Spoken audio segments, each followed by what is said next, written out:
So I suppose the big question is, how do I know I'm in labour? It's a big worry for every parent is the fear that you're going to go into labour without knowing about it.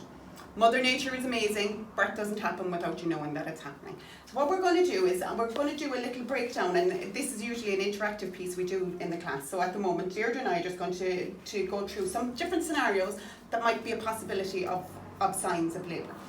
So one possibility is diarrhea. So we have options of phone the hospital or the midwife, go to the hospital, or stay at home and wait. So diarrhea, Deirdre, is one sign that could be there. So what do you think you could do with that, Deirdre? So I imagine if you've got diarrhea, you probably would stay at home. Obviously, if you're worried, phone the hospital, but more than likely they'll say to you, stay at home. So here we go, we stay at home, so we pop that here at the stay at home section. When we talk about phoning the hospital, there's somebody in the hospital at all times. So if it's 5 o'clock in the morning or if it's 5 o'clock in the afternoon, there's always somebody on duty in the hospital. So don't be afraid to ring them. They will allay your fears at any chance. So regular strong contractions. Okay, I would imagine with regular strong contractions, you could phone the hospital, again get advice from the midwife, because now as we know we don't want to go to hospital too early. We have to be 4 centimetres dilated in established labour before your birthing partner can stay with you. So I would recommend that you would time your contractions. So from the start of the contraction to the end, so that when you do ring the hospital you can say, my contractions are coming every 5 minutes, every 7 minutes apart. They're lasting for 20, for 30 seconds, and describe how painful they are, how you're managing. So the midwife will be able to give you advice at home, and of course if they're extremely painful, obviously go to the hospital. So the next one is back pain. Back pain is a bit of a funny one, because back pain, you can have back pain at any stage during pregnancy because your pelvis is loosening a bit, the hormones are loosening your muscles, and back pain can be a natural, or not a natural, I suppose back pain can be part of pregnancy, but back pain can also be a sign of labour. Some people get a lot of pain, nearly like you're getting period pain in your back, and it can be a sign of labour. So Deirdre, what do you think we'll do with back pain? I think back pain, again, I would probably stay at home for a period of time. It's easier to walk around at home, maybe have a nice warm bath. You can use, we'll talk about pain relief afterwards as well, things you can do at home, listening to nice music, massage, they're all things that you can do at home. So once you're coping well with your back pain, I would recommend that you stay at home. But again, if you're worried, please ring the hospital. So this is the next one. It's called a bloody mucus plug. So some of you may have heard of the word a show. So I've heard people talking about a show, and sometimes that can be a sign that labour is imminent. So the show is the plug of mucus at the end of the cervix. Deirdre's going to show us in a while a way of knowing what the end of the cervix looks like. And the bloody mucus plug can release from the cervix when labour is begun, but it can also happen before labour. So Deirdre, what do you think we'll do with the bloody mucus plug? Okay, so if you have a show, it's a sign that labour is starting or is going to start imminently. Again, I would probably say in this case to ring the midwife, because if it's not with regular contractions, you're more than likely to say stay at home and see how things progress. Okay, so phone the hospital. So next we have large blood loss. So I know we spoke a minute ago about a bloody mucus plug, but now this is a large blood loss, and this is completely different to your bloody mucus plug. So Deirdre, large blood loss? Okay, if you have a large blood loss, you would absolutely, definitely go to the hospital, but always obviously phone ahead just to say you're coming, okay?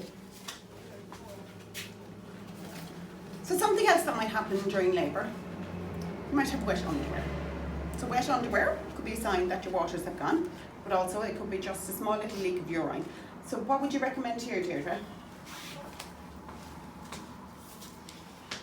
With wet underwear, I would put a pad on first and say, just to distinguish, is it actually urine or is it actually some leaking of lycra, which can happen as well.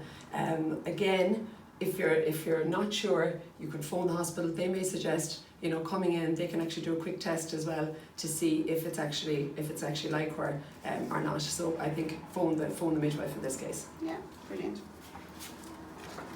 We've all seen the movies where your waters go. It mightn't be as dramatic as standing in the middle of a shop, where that's limited at the moment.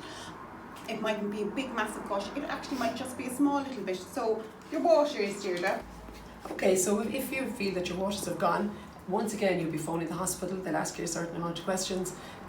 If there is anything like green stain in the waters, or if there's a bloody stain in the waters, they will definitely want to see you in the hospital. Okay, so phone the hospital first and explain the situation, and then go to the hospital. And our last one is a funny one as well. It's vomiting. So vomiting, like the diarrhea, can be a sign that baby is moving down through the birth canal and your tummy is just a bit upset from the labour. It could be upset from the pain. So Deirdre, what would we do with vomiting? So if you're vomiting, I would really say that you're probably better off being at home in your own house. If it's infectious, they probably don't want you in hospital, and in the absence of any other signs of labour, you're better off. You can ring the hospital for advice, but you're much better off staying at home. Okay, so this is a little demonstration we do with a ping pong ball and a balloon. It's something we do in our antenatal classes. We usually have great fun. We get the guys to do this as well, and it's a great demonstration of the two things that happen in labour. First, you have what they call softening or ripening of the cervix, or taking up of the cervix is kind of the lay term we use, or the medical term is effacement of the cervix. And the second thing is dilation of the cervix. Okay, so the cervix dilates from 0 to 10 centimetres. When you're 10 centimetres, you're fully dilated and ready to have the baby. I think most of you are probably familiar with that, but it's the first one, that the effacement of the cervix or softening, that I'm going to talk about here mostly. Okay, so what we do, we get a balloon and we crank it open here, and we put our ball into it like this and put it down. So the balloon represents the uterus, the ball is the baby's head, and I'm just going to have a little blow up here of it.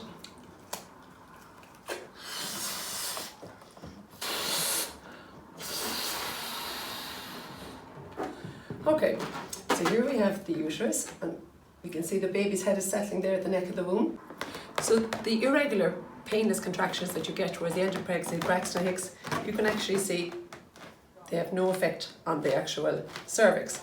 But when you're in labour and your pains become strong and established, and the pains start at the fundus or at the top of the uterus, you can see here with the pains, you can see how the cervix shortens. There we go. See the shortening of the cervix? So that's where the mucus as well can come out and you have your show. So there's a lot of work being done here at the early stage of labour that is very important. This has to be done before dilatation takes place. So again, with your contractions, breathing in, contractions reaching a peak. There we go. You can see the cervix shortening beautifully. Okay, another contraction. And you get to the stage now where the dilatation begins.